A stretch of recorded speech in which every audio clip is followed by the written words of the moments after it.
Welcome to our channel Parvati's kitchen and vlogs. వీడియోలోకి వెళ్ళే ముందు ఎవరైనా నా ఛానల్ని సబ్స్క్రైబ్ చేసుకొని వాళ్ళు ఉంటే తప్పకుండా సబ్స్క్రైబ్ చేసుకోండి. అలాగే వీడియో నచ్చితే తప్పకుండా లైక్ కూడా చేసేయండి. ఇక లేట్ చేయకుండా వీడియోలోకి వెళ్ళిపోదాం. ఈరోజైతే నేను మిరియాల పులిహోరని ఎలా చేయాలో చూపించబోతున్నాను. వర్షాలు పడి చాలామందికి జలుబులు దగ్గులు ఎక్కువగా ఉంటున్నాయి కదా, అలాంటప్పుడు ఇలా మిరియాల ఘాటు తప్పకుండా గొంతులోకి దిగాల్సిందే. ఎలాగో రైస్ చేసుకుంటారు కదా, అలాంటప్పుడు ఇలా మిరియాల పులిహోర కలుపుకుంటే బాగుంటుందన్నమాట. ఈ వర్షాకాలంలో తప్పకుండా ట్రై చేసేయండి. టేస్ట్ అయితే చాలా చాలా బాగుంటుంది. ఎలా చేయాలో చూసేద్దాం. ముందుగా చింతపండుని నానబెట్టి పెట్టేసుకోండి. ఒక 2-3 టైమ్స్ అలా వాష్ చేసేసి కావాల్సినంత నానబెట్టుకోండి. అలాగే రైస్ని కూడా పొడి పొడిగా ఉడికించుకొని పెట్టేసుకోవాలి. నేనైతే ఇక్కడ 2 గ్లాసుల వరకు రైస్ తీసేసుకొని ఇలా పొడిగా ఉడికించేసుకొని చల్లారబెట్టి పెట్టేసుకోవాలి. ఇది చల్లారేలోపు మిగతా ప్రాసెస్ చూసేద్దాం. స్టవ్ వెలిగించేసి ఒక కడాయి పెట్టేసి అందులోకి 1 స్పూన్ వరకు మిరియాలు వేసేసుకోవాలి. మిరియాలు ఇంకా కొంచెం ఎక్కువ కావాలన్నా వేసుకోవచ్చు. ఎక్కువ ఘాటుగా తినాలనుకునే వాళ్ళు, నేనైతే మా చిన్న బాబు కొంచెం ఘాటు తక్కువ తింటాడు కారము, దానికోసం కొంచెం ఇలా వేసానన్నమాట. 1/2 స్పూన్ వరకు జీలకర్ర వేసేసుకొని వేయించుకోవాలన్నమాట. ముందుగా మిరియాలు వేసి కాసేపు వేగిన తర్వాత జీలకర్ర వేసేసుకోండి 1/2 స్పూను. 1 స్పూన్ మిరియాలు వేసాను, 1/2 స్పూను సేమ్ అదే స్పూన్తోనే 1/2 స్పూన్ వరకు జీలకర్ర వేసాను. ఒక పావు స్పూన్ కంటే కొంచెం తక్కువ మిరియాలు వేసేసుకోండి. లాస్ట్లో మెంతులు అనమాట. మిరియాలు కాదు, మెంతులు వేసేసుకోండి. వీటన్నింటిని వేగనివ్వాలి. సిమ్లో పెట్టి వేయించేసుకోండి సరిపోతుంది. ఈ 3 బాగా వేగిపోవాలి. చెప్పాను కదా, మిరియాలు మాత్రం కొంచెం ఎక్కువ వేసుకోండి. ఘాటుగా కావాలనుకునే వాళ్ళు, ఎక్కువ ఘాటు కావాలనుకునే వాళ్ళు, ఇది నార్మల్ ఘాటు తినే వాళ్ళకైతే సరిపోతుంది. చల్లారిపోయిన తర్వాత ఇలా బాగా పొడిలా చేసి పెట్టేసుకోవాలి. రోటిలో అయినా దంచుకోవచ్చు, లేదు అంటే ఇలా మిక్సీలో అయినా వేసుకోవచ్చు అనమాట. ఇలా పొడి చేసేసుకొని పక్కకు పెట్టేసుకోండి.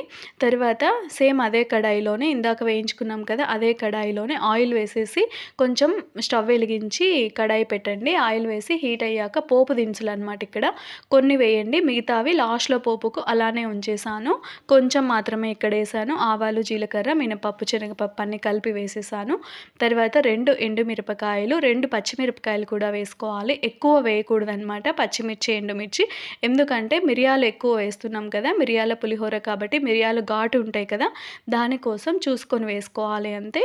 ఎక్కువ ఘాటు కావాలనుకునే వాళ్ళు ఇంకా కావాలంటే పచ్చిమిర్చి అవైనా వేసుకోవచ్చు కొంచెం ఎక్కువగా. తర్వాత ఇక్కడ చింతరసం అనమాట. ఇందాక చెప్పాను కదా స్టార్టింగ్లో చింతపండు నానబెట్టి పెట్టుకున్నామని, ఆ చింతపండును కూడా బాగా మెదుపుకొని ఆ రసాన్ని ఇందులోకి వేసుకోవాలి. తర్వాత కల్లుప్పు కొంచెం వేసేసాను, సాల్ట్ అయినా వేసుకోవచ్చు. కొంచెం కరివేపాకు, కరివేపాకు వేసేసి ఒకసారి బాగా కలుపుకోండి సరిపోతుంది. ఇది బాగా ఉడకాలన్నమాట. ఇంకా కాసేపు ఉడకపోవాలి. ఇది కొంచెం ఇలానే ఉడకబెడితే స్టవ్ చుట్టూ ఎగురుతుందనమాట. ఎగరకుండా మూత పెట్టేసేయండి సరిపోతుంది. ఇక్కడ నేను మూత పెట్టేసుకున్నాను. మూత పెట్టేసి కాసేపు అలా వదిలేసేయండి. సిమ్లో పెట్టేసి బాగా ఉడికిపోతుంది. చూసారు కదా, ఇక్కడ కొంచెం దగ్గర పడుతూ ఉంది. ఇంకా ఒకసారి కలుపుకోండి. తర్వాత ఇందులోకి మనం ఇందాక పొడి చేసి పెట్టుకున్నాం కదా, జీలకర్ర, మిరియాలు, మెంతులు, దానిని ఇందులోకి వేసేయాలన్నమాట. వేసేసి ఒకసారి బాగా కలుపుకోండి. ఈ చింతపులుసులో ఈ చింతపులుసుకి మిరియాల ఘాటు బాగా పట్టాలన్నమాట. ఈ చింతపండులో బాగా ఉడకాలి. ఆ ఘాటు అంతా బాగా పడుతుంది, అప్పుడు ఫ్లేవర్ బాగుంటుందన్నమాట. తర్వాత ఇందులోకి కొంచెం పసుపు వేసేసుకొని ఈ పసుపు అంతా ఆ చింతగుజ్జుకు పట్టేలా ఒకసారి కలుపుకోండి. ఈ పులిహోరాలు కూడా చాలా రకాలు చేసుకోవచ్చు అనమాట. నేను అవి కూడా తప్పకుండా అప్లోడ్ చేసేస్తాను. మళ్ళీ లాస్ట్లో ఇంకా కొంచెం బెల్లం వేసుకోవాలన్నమాట. కొంచెం బెల్లం వేసాను ఇక్కడ. ఇందాక వేసింది బెల్లం ముక్క అనమాట. మీరు కావాలి అనుకుంటే బెల్లం స్కిప్ చేసేయచ్చు, స్వీట్ ఇష్టం లేని వాళ్ళు. కానీ కొంచెం బెల్లం వేసుకుంటే టేస్ట్ చాలా బాగుంటుంది. చూసారు కదా, ఇలా వేసేసి ఇంకా దగ్గర పడాలి. ఇంకా కొంచెం గట్టిగా అవ్వాలన్నమాట. మూత పెట్టేసేయండి, అయిపోతాయి. నేనైతే నిమ్మకాయ పులిహోర అలాగే మామిడికాయ పులిహోరలో ఎలా చేయాలో వీడియోస్ చేశాను. ఆ లింక్స్ డిస్క్రిప్షన్లో ఇచ్చేస్తాను, చెక్ చేసేయండి. అలాగే నేను కొత్తిమీర రైసు, కరివేపాకు రైస్ కూడా చేశాను అనమాట. ఆకు రైస్లు హెల్త్కి చాలా మంచిది కదా, అవి కూడా తప్పకుండా ట్రై చేసేయండి. ఆ లింక్స్ కూడా ఇచ్చేస్తాను అనమాట, చెక్ చేసేయండి ఒకసారి. చూసారు కదా, ఇలా బాగా మూత చెక్ చేస్తే తెలిసిపోతుంది. ఇలా కొంచెం దగ్గర పడాలన్నమాట. ఈ కన్సిస్టెన్సీ ఇలా ఉన్నప్పుడు ఆఫ్ చేసేయండి. ఇంకా ఉంటే కొద్దీ కొంచెం గట్టిగా అవుతుంది కదా. తర్వాత స్టవ్ వెలిగించేసి ఇంకో కడాయి పెట్టేసి ఆయిల్ వేసి హీట్ అయిన తర్వాత ఇందాక పోపు పోపు దినుసులు కొన్ని మిగిలిచ్చాం కదా, అవన్నీ ఇందులోకి వేసేసుకొని అవి చిటపట్లాడిన తర్వాత ఆవాలు అవన్నీ, కొన్ని పల్లీలు, 2 ఎండుమిరపకాయలు కూడా గిల్లి వేసేసేయాలి. వేసేసుకొని ఇంకా వేయించుకోవాలి. సిమ్లో పెట్టి వేయించుకోండి. బాగా లోపల కూడా ఈ పల్లీలు బాగా వేగుతాయి అన్నమాట. పల్లీలు వేసేసాం కదా, అవి బాగా లోపల కూడా మంచిగా వేగుతాయి సిమ్లో పెట్టి వేయించడం వల్ల. ఇవి కొంచెం వేగిన తర్వాత ఇందులోకి కాజు కూడా వేసేసుకోవాలి. కాజు కావాలి అనుకునే వాళ్ళు స్కిప్ చేసేయచ్చు. లేదు కాజు కావాలనుకునే వాళ్ళు వేసుకోవచ్చు. లేదు అంటే స్కిప్ చేయొచ్చు అనమాట. అది ఎవరి ఇష్టం వాళ్ళది. 2 అయినా ఇలా వేసుకోవచ్చు. ఓన్లీ పల్లీలు, ఓన్లీ కాజు, ఎవరి ఇష్టం వాళ్ళది. ఏది కావాలనుకుంటే అది వేసుకోండి. కొంచెం కరివేపాకు కూడా వేసేసాను. వేసేసి ఇంకా ఇందులో కావాలనుకుంటే మీరు ఒక పచ్చిమిర్చి అయినా వేసుకోవచ్చు అనమాట. అక్కడ వేసాం కదా, మరి స్పైసీ ఎక్కువ అవుతుందని వేయలేదు. మిరియాల ఘాటు ఉంటుంది కాబట్టి. కొంచెం పసుపు కూడా వేసేసుకోవాలి. పసుపు ఇలా లాస్ట్లో వేయండి. స్టార్టింగ్లో వేస్తే పోపు నల్లగా అయిపోతుంది. ఇలా లాస్ట్లో వేస్తే సరిపోతుంది. ఇంకా లాస్ట్లో ఇంకా ఇంగువ కొంచెం వేసేసుకుంటున్నాను. మీరు ఇంగువ కావాలి అనుకుంటే స్కిప్ చేసేయచ్చు.